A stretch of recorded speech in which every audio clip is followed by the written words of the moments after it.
Chega de se diminuir. Chega de achar que não é capaz. Olha para trás e veja tudo o que já enfrentou. Quantas vezes você caiu de joelhos, sangrou por dentro e mesmo assim levantou? Isso é força de verdade. Essa fase difícil não vai te quebrar, ela vai te transformar. Você não é vítima da vida. Você é sobrevivente de batalhas que muitos nem imaginam. Sabe esse cansaço? Ele vai virar combustível. Sabe essa dor? Vai virar história de superação.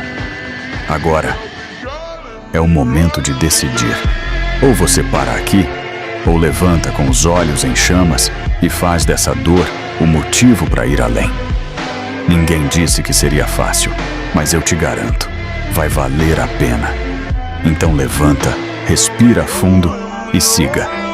O mundo ainda vai ouvir falar de você e da sua força inquebrável.